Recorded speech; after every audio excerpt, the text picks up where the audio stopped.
Welcome to the Lost Signals discusses philosophy, narrative, and the mechanics of criticism. In this show, we analyze the greatest minds of narratology, both classic and current. Enjoy. Welcome back, guys and ghouls, to the narrative Halloween episode. Today we are doing The Vampire Myth by James Twitchell. A 1970s work about a Freudian analysis of vampires. I'm Jonathan Ian Manser, here with Scott Thurlow. Vampires are art too. Stephen Ramosi. I want to suck your neck. And Christopher Morgan. I'll give you a Hickey. Yes. So today we are discussing... I love Freud. Not in the sense that I always buy into... Yeah. Well, that's a little too strong because he actually makes a lot of interesting points. Yeah. I don't know how much... I think he goes a little bit over the top with it. We can but agree. We've read a number of works by Freud and about Freud and implementing Freud's vision. And this was a very interesting article about the nature of kind of both old school and modern in the sense of the 1970s. And why vampire myths persist throughout time. And why it's so popular and why it's been used a lot in the arts. So there's I guess his argument is that it changed during Gothic horror where really the modern, especially from Bram Stoker's Dracula, the modern idea of the Romanticism era and into the... Yeah. It's a romantic piece made in the Victorian era. And it is about, obviously, repressed sexuality, power dynamics, gender the roles. idea of a kind of a patriarch father figure taking the virginity of a young woman and debasing her, and how the young males have to step up to their father figure. It's an interesting piece. But anyway, do you guys have any initial thoughts? No, I mean, well, my opening line, I like that in the first paragraph, he says that he's interested in the vampire as a form of artistic currency. And then, of course, footnote, check out my book. I love it when philosophers and professors, in my upcoming book, I discuss this further. But no, you're right. It's framed through a Freudian viewpoint for the most part. He references, I believe, 2, if not 3 Freud essays. Yeah.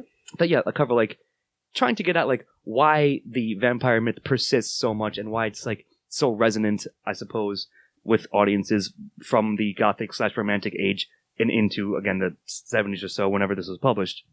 And, how, in both his and, again, viewed through the lens of Freud, how and why it resonates with audiences and, how they react to it.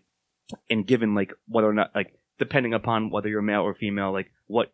Not that they're supposed to get out of it, but what they probably do, or, what it sort of represents, I suppose.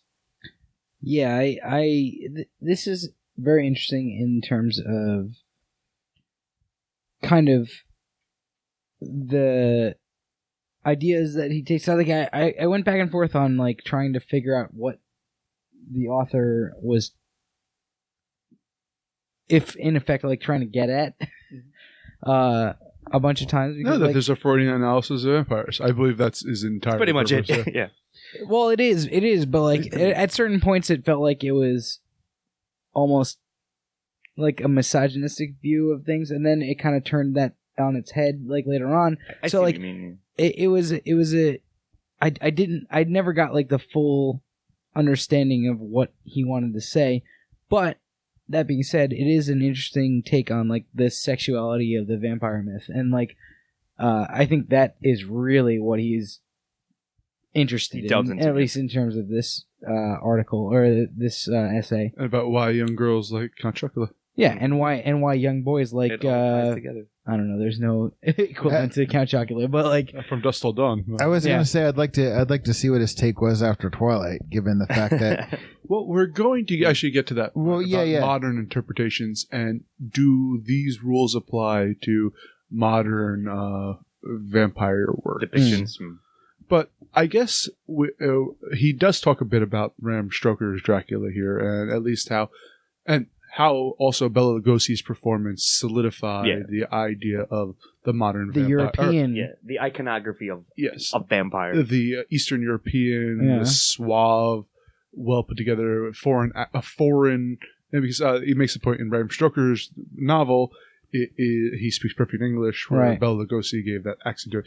So it's that stranger who comes in the dark, seduces and leaves. And to the point, I can see that as a kind of sexual fantasy among people, whether it is male or female, because there are that parts of the female vampires. And this is going more towards modern day, but back in that time too. He definitely references that. But like in Stoker, there is, I mean, they're very much less a part of it, but there is a substantial part of the novel where he talks about female vampires and their effect on men, which is very different than the male vampire effect on women. To your point, he has an excerpt from Stoker's Dracula that's focused on that specific angle. Right. Well, in a sense, or I guess Freud would argue there's a different sexual fantasy there, where John Harker is seduced by three Lamias, and as he says, it's almost a wet dream, a masturbation fantasy. Right.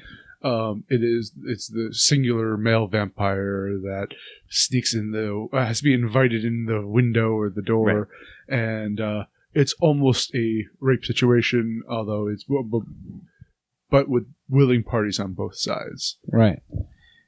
Yeah. When I was starting to read this, I'm like, holy shit, this perpetuates the myth of, women are asking for it because, in negligee, open window, that sort of thing. As Steve mentioned, it's at the outset, it's a little uncomfortable, what he's laying out, but it's not like he's embracing it, but he does mention it, so go on. But I also like the part that I'm going to bring this up because maybe we'll get to it, was the whole, women like to be gone down on, but men don't like to go down on it, so it's kind of like the whole sucking thing and... But seriously, there is that whole thing where, it is the common myth, or maybe depending upon, I'm not going to go any farther than that, but that, it is that common thing where women like to be gone down on and men don't like to go down on them. So that's part of the thing that he was touching upon, no pun intended, in this, whether he, I don't think he quite stated it outright, but that's definitely what I got from it. Well, that was clearly Chris's interpretation, but I mean, yes. Sometimes we devolve into 12-year-olds because of the things mentioned. It's interesting, though, the idea of the neck biting is a signifier of the Hickey, which is a very adolescent thing. You don't really hear adults talk much about giving Hickeys to one another. But it seems like he's talking about that in terms of the Hickey, and I don't know the history of the Hickey, but it seems like that's a fairly modern thing. That wasn't done when Dracula was written. Seemingly, or they didn't have a name for it. Maybe you should write that paper, Steve. Dracula. I would read that paper, The History of the Hickey. I would read that Hickey, too. Baby, yeah. Get on it. But seemingly, as far as we can get from this paper, it's in the 70s, a modern thing. He seems to be saying the kids these days do this, and I did get that kind of sensation. It wasn't a thing that happened before that. Well, but to bring it back to the kind of sexuality aspect of it and move off of Hickeys for a moment.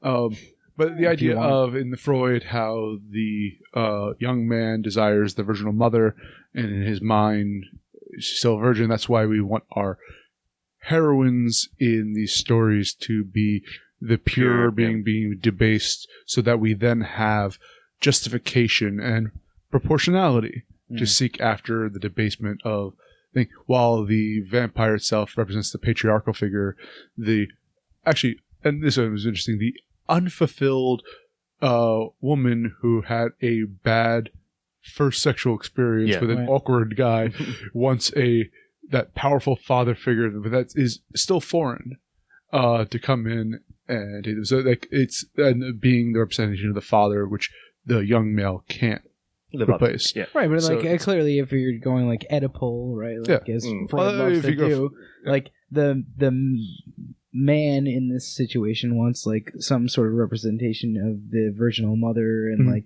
in terms of that to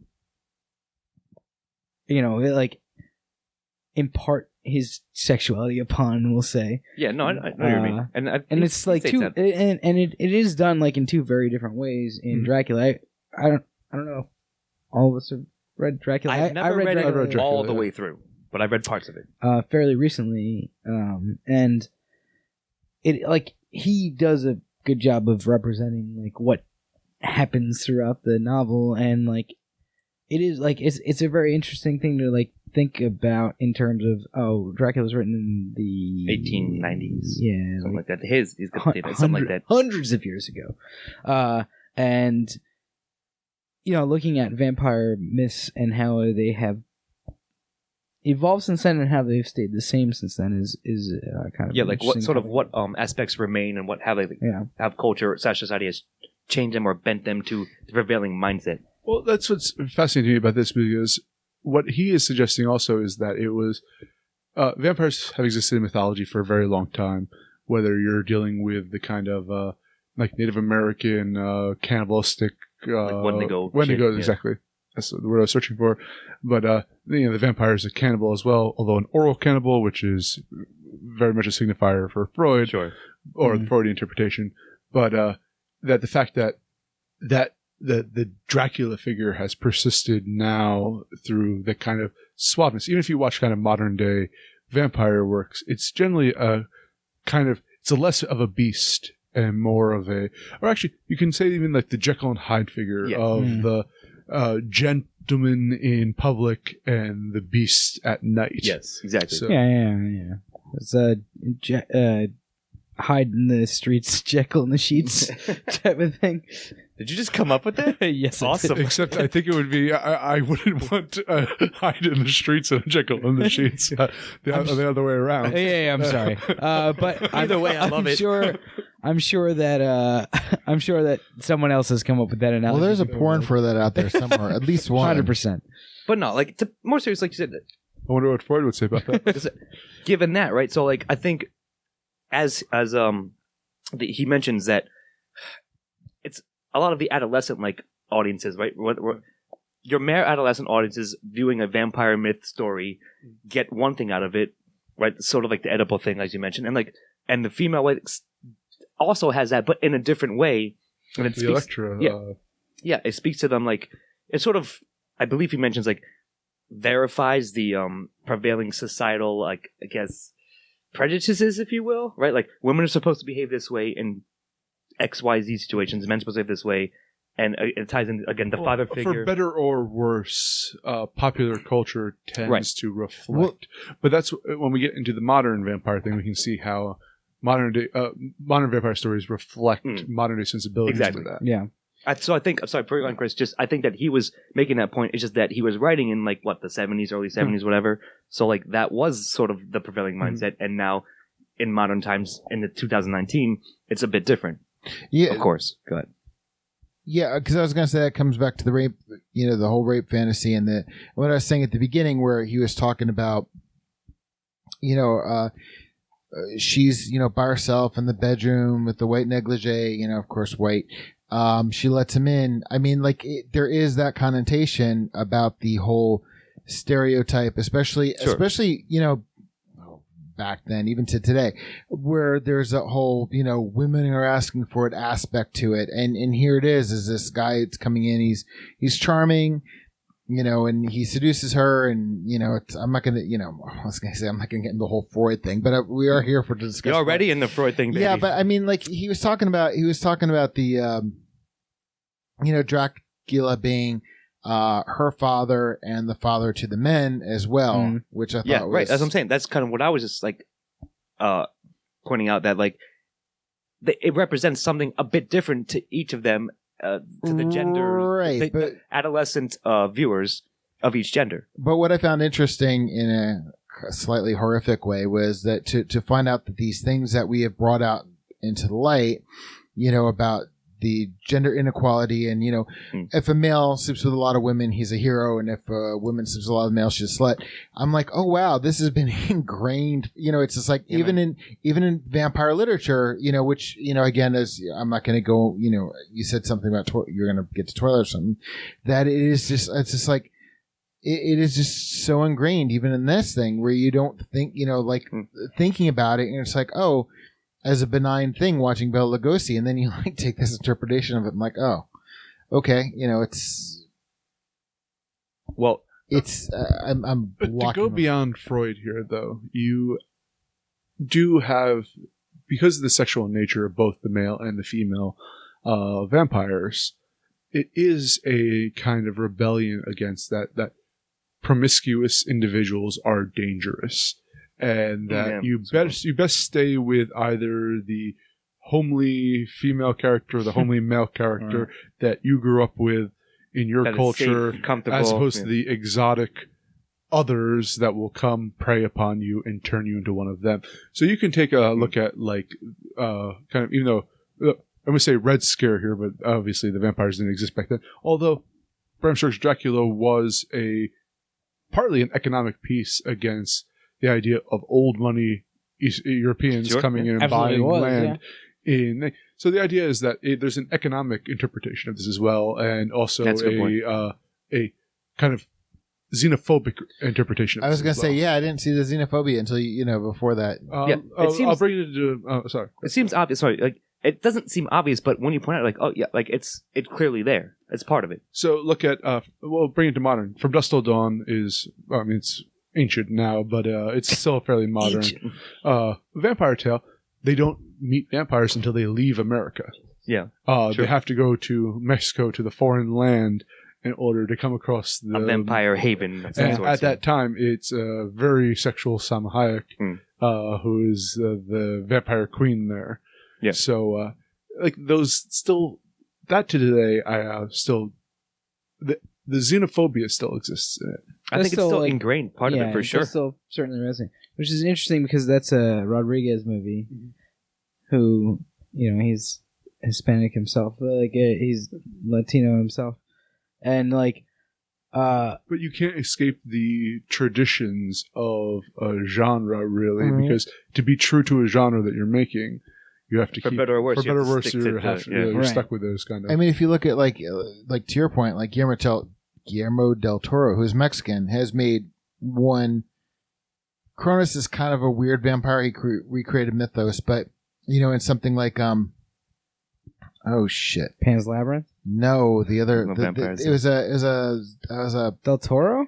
Del Toro, yeah, Guillermo del Toro did the thing. They made an FX series out of it. It was based on books.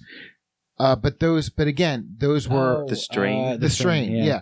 But again, those were coming from, they start with the vampire mythos, like coming from like Eastern European gypsies, came over to here, and then there's a whole connotation with gypsies, whether there be, South American gypsies, which comes back to xenophobia. My whole point is I never considered that aspect. Well, if you look at, especially since the vampire and werewolf mythologies are so intertwined, they often cross over. Generally, in werewolfing, the gypsies play a large part, both as keepers of ancient knowledge, but also as invaders into civilization. Scary foreigners, essentially, which we saw if I might call back, boys, last season we did Wolfman, and that was certainly a part of it. Yeah.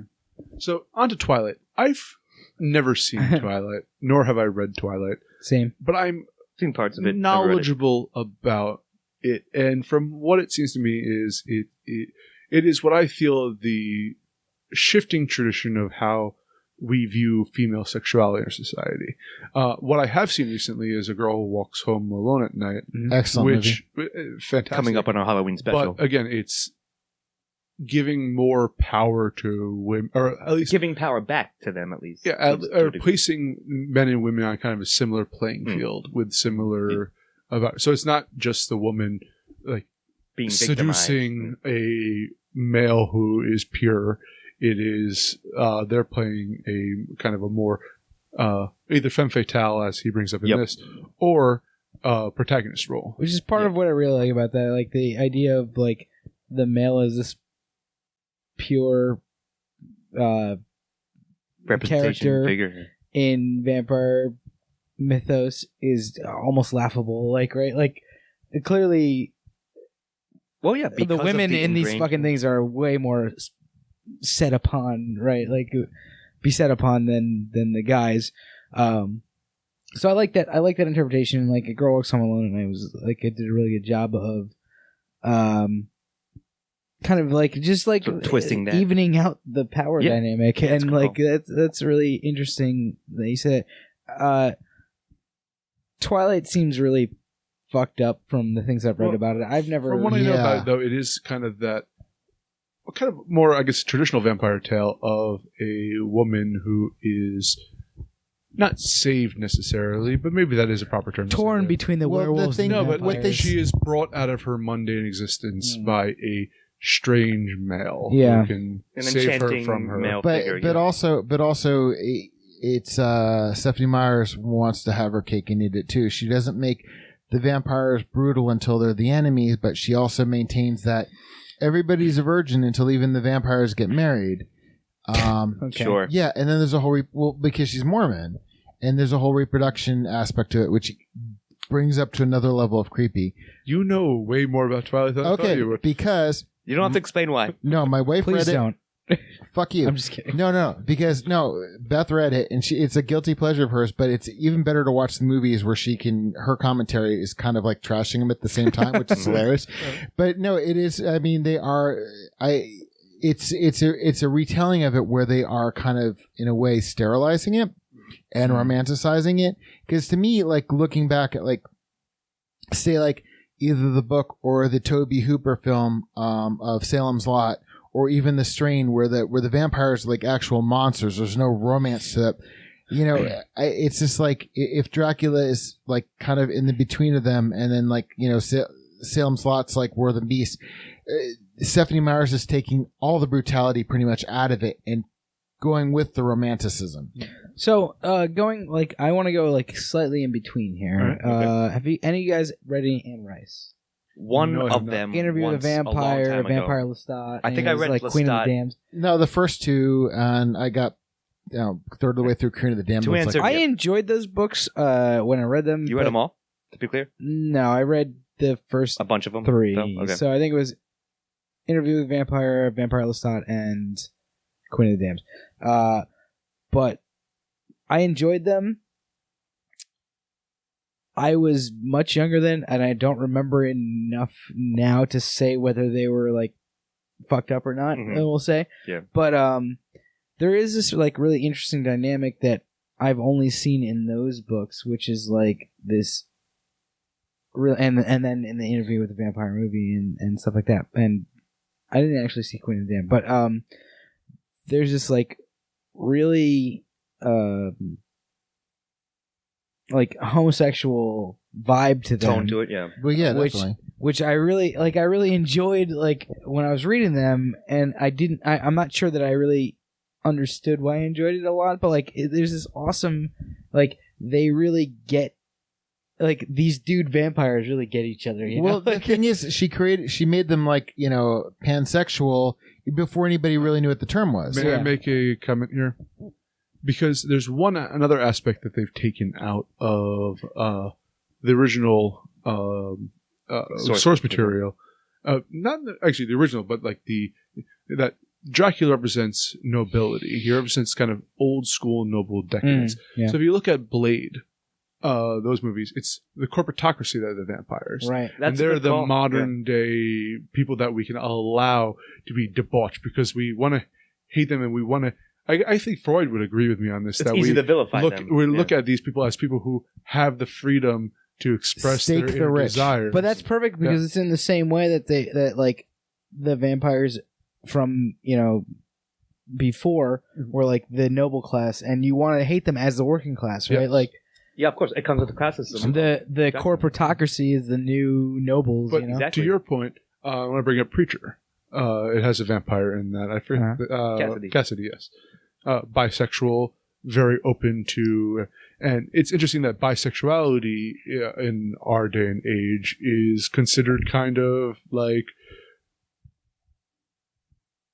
I don't know how to put this delicately, but kind of it's the most open, I suppose, of the kind of sexuality. Yeah. Someone who is unafraid of pursuing whatever their Either one, desires, right?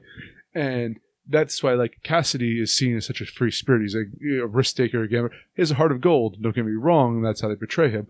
But his lifestyle is he's as such. far more less repressed than every other character. What's really great about that is that his bisexuality is out there and obvious, but it's not It doesn't define him as a character. It's not anywhere near a defining part of his character. His character is defined by the way he acts and who he is. But it's part of a greater representation of his freedom. Right. Aspect Exactly. of it. Right. And that's interesting to me. That's what kind of how they. But to your point with the Anne Rice things, people who sway between that kind of effeminate like homosexuality and things like this also kind of plays a similar role there. But if you get into the Vampire Lestat, we go right back to Freud because there's that weird, creepy love triangle with Louis, his mother, and Lestat. Sure. And, so what I'm saying, so like even with her, she kind of with Anne Rice, she even covers the Freudian aspect of the. I mean, I feel like as if you cannot avoid the Freudian aspect, as sort of this paper kind of says. And then, until he brought up the whole thing about like the male, Dracula being the father for the males, I'm like, okay, so correct me if I'm wrong, Oedipal, you have to kill your father.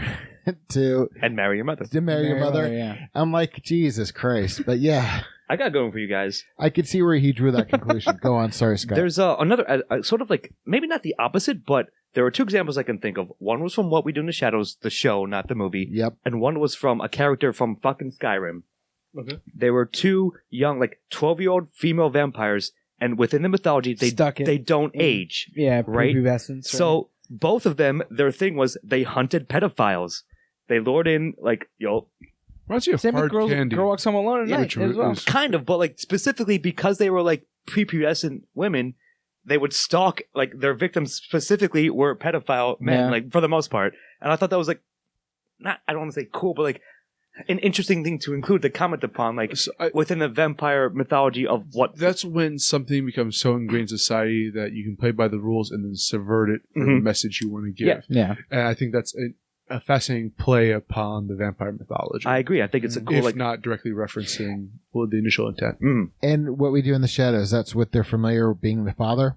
No, what? Was it, because in What We Do in the Shadows, the kids were the vampires, and they're familiar. Oh, yeah. That's right. Yeah. Don't listen to this if you don't want any spoilers. Sorry. But I'm just saying, it's like, a minor... They took like a neat twist upon the myth, I think, like in those specific situations, and like I enjoyed it. It was a nice, refreshing change up to the your standard, like what you think of as vampires. It kind of gives them a societal purpose, so to speak. But it's also like, again, giving power back to like the gender politics that traditionally are weighed, unfortunately, one over the other. Well, since we are referencing subversions, I have to bring up Dracula, Dead and Loving It. Oh God, I was trying to think of movies that we haven't mentioned yet, and that was the first one I thought of. Leslie Nielsen now is Dead and Loving It, but we assume he is. Cheers to Leslie Nielsen. He is one of the, but that is a subversion because he is perhaps the least glamorous of the creatures but of the still night. very seductive in that movie. Very charming, at least. Always. Yeah. But of course. I highly recommend. There's a movie from the 70s called Love at First Bite, which is also which also takes the vampire mythos and the Renfield mythos, and they do some interesting things with the sexual content. So, Chris, I thought you might bring up Only Lovers Left Alive at some point. I was actually getting there, but. But also, Sorry to jump the gun, I think I'm the only one who's seen that at this point, so I don't want to ruin it for you guys. But there is the vampires there, Tilda Swinton, and Tilda Swinton. It always comes back. But to keep it broad, like they play with the mythos. Sure, you're not talking about Yeah, no. But the thing is, with they do a really good. No, this movie is great. Dead to Die. Well, they're both Jarmusch movies. But their characters represent the old bourgeoisie. Which is what I'm going to say that much about it because you guys haven't seen it, and I really want to have this discussion with you when we see it. But again, to your point about them being the aristocracy of the bourgeois, exactly, it goes back to that angle. I have one last one I want to bring bougie. up. Have any of you seen True Blood? Yeah, I've seen. So I was going to bring this up. I've seen 3 episodes of it. I tried to watch it. I wasn't the biggest fan. I watched like the first 2 or 3 seasons. I think I watched the first season. I watched the first season, something like that. Yeah, so I didn't see the whole thing through. But again, that is a modern day application, but still involves. Even though she turns out to be like a wizard or something like that, it's Is that what it turns out to be? The general dynamics, like a witch or something like that. I just like this anecdotal story. The women that in my workplace that I work at, all seem to enjoy that show quite a bit. But it goes back to almost the Twilight thing where an unknown male comes in and sweeps the female off the feet. But they also play with conventions, which is interesting where I think modern vampires are. It's such a place in our society, whether you're dealing with Kiss, Count Chocula, the Count from Sesame Street, as the author brings up, or you're dealing with it's now at the point when people are looking to take that mythology and build off of it into new things. Do you think that we have other equivalents in modern day as there were in the 70s? I feel like those are still pervasive in my mind. Like, well, I don't know about Kiss, but like, but Count Chocula sure. and the Count from Sesame Street are huge influences from my childhood. I don't know of anything recently. By the way, I have to mention, because it will never be mentioned by anyone else, Count Dracula, because that was a brilliant a brilliant cartoon. Sure. From my childhood. Deep pull. But very deep pull. Are there any? Is there an equivalent now? Is there anything now that's like equivalent to that, where it's like so pervasive? Something? No, not even that. Like something trying to like reach out to children, like trying to get them young. I guess, like like as Dracula would trying want. to like impart vampire mythos to children, like everything that's vampire that in the last 10 years or whatever, or 15 years that I can think of, is all very adult, like very sexualized stuff. It's preteens as well. Whereas when we were kids, there was a lot of like vampire stuff that was aimed at children. Kid-friendly vampires, basically, is what you're saying. Yeah, I get it. As the author actually brings up, Batman is in many ways similar has aspects. to to the Dracula mythos. In fact, I think he fights Dracula. He does fight there Dracula. There is a Batman versus Dracula, yes. So, like, I think that still appeals to kids. That kind of the aspect of the night prowler. But I don't know if there's like a jumping on point for kids. Yeah, no, I get. Like I'm sure there's a Pokemon out there that does it. Maybe. Draculon. There's a couple. I don't know why I added an on at the end of it. That's like the robot vampire. Yeah. There's a couple things I do want to mention real quick, because I really can't go into them, because if you guys haven't seen Tony Todd, right? I've seen Tony Todd. Tony Scott's movie from '82, I believe, The Hunger, with Susan Sarandon. Oh, yeah. I know of it. And I saw that back in the day. Yeah. But that's a whole thing. What he was talking about, the women in the femme fatale, and the woman being a power base. I think it's almost a more interesting take on vampires. Yeah, like but the female version of vampires, and like how because you don't see that as much, I guess. So like more interested in, like, nowadays, or at least didn't. I think a lot of what's happening now is like they're trying to invert the trope, but it's just like, just tell the story of other people are in the original Dracula mythos that didn't get really a story because they were women, and like there's John Carpenter's vampires with Jimmy Woods. Yeah, which is it's a subpar Carpenter movie, but it's still okay. Actually, the movie is pretty misogynistic. Yeah, it's like I said, it's subpar. So is Dracula. But no, but what was interesting is since I think you've all seen The Hunger, then Catherine Deneuve's character basically turns her lovers, but they get to a point where they basically die, except they're still alive. Die. X-Men, welcome to So basically, she puts them in a coffin in the attic and finds a new lover. Okay. What I'm saying is, for her. Seriously, no, but I found it to be an interesting. But it's flipping the paradigm. Yeah, it's completely flipping the paradigm. I do think, as a sort of like maybe leading into wrap up, but yeah, I think we are seeing that sort of subversion, like you said, Steve-O, changing the dynamic, like, or almost making it equal. Well, like, so you say that, but how? In like, what examples do you have for that?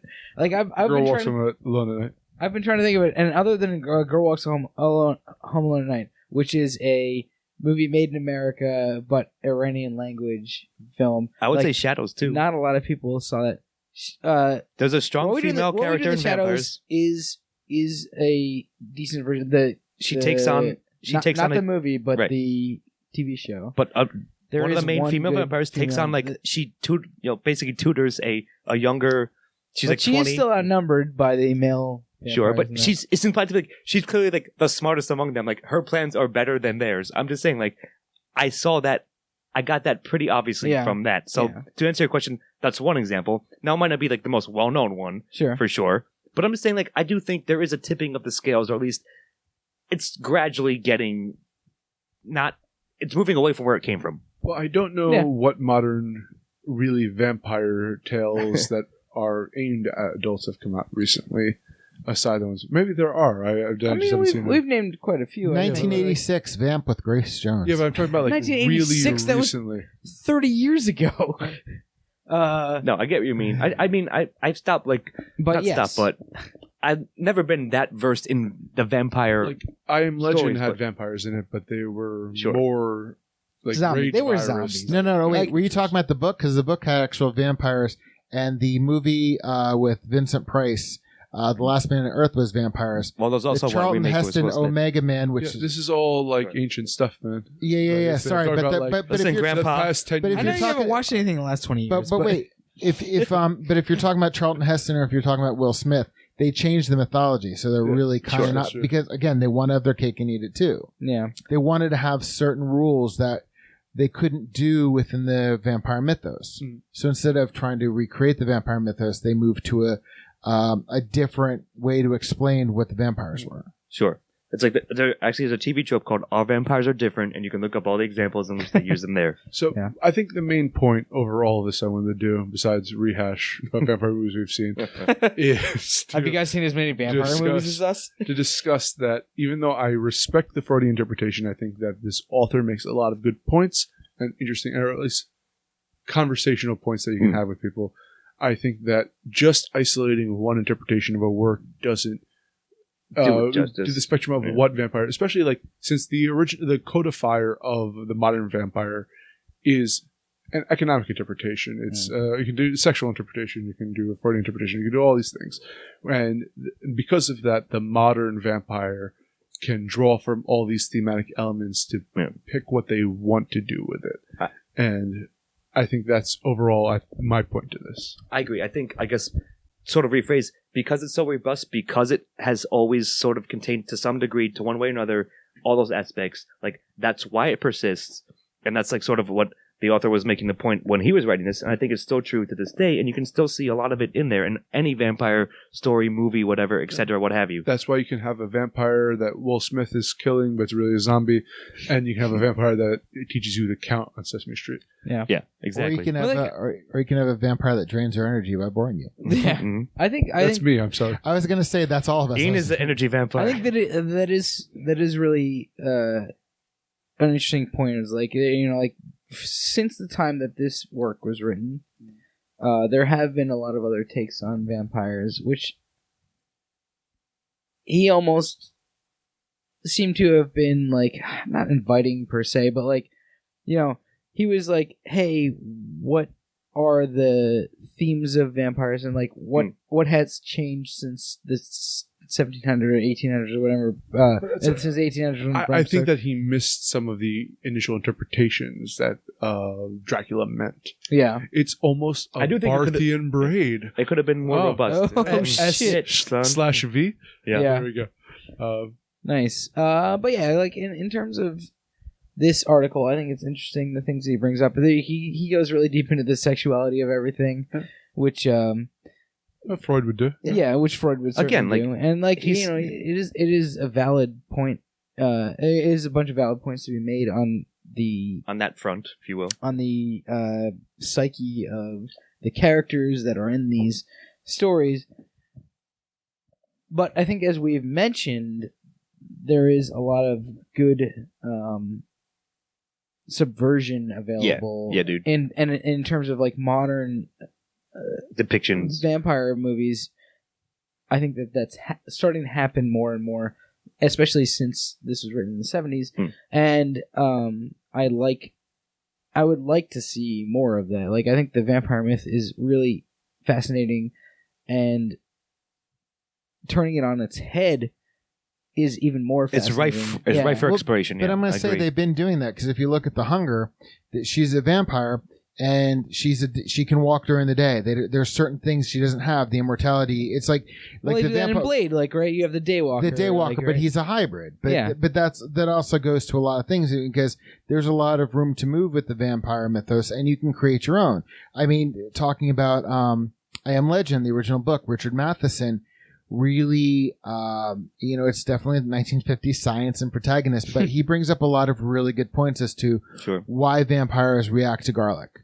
And it's not just garlic; it's anybody in the family. So if you have onions or shallots or whatever, right? It's gonna. But what I'm saying is, he took in a lot of ways. It was really cool because carry on shallots all over the place, ward off vampires. But he took a holistic approach to it, where and I brought this up briefly before, but in where he's like with the cross, it's like what was your upbringing? So like a Star of David, would affect like a Jewish vampire, which I highly recommend 1978 or something. What is that from? Is that from The Hunger? I Am Legend. No. What, they do that in I Am Legend? In the book, original, he's saying. I Am Legend. That's Richard, fascinating. I love that. Focus in the original book by Richard Matheson. I Am Legend. Okay. They because he wanted to describe why. So you really want to be an atheist when you become a vampire? Why the cross? Right. Yeah, of course. I mean, no, but he really wanted. Nothing would hurt me. He really wanted to take more of a scientific approach as to why vampires, have the weaknesses or whatever. Had the weaknesses they do.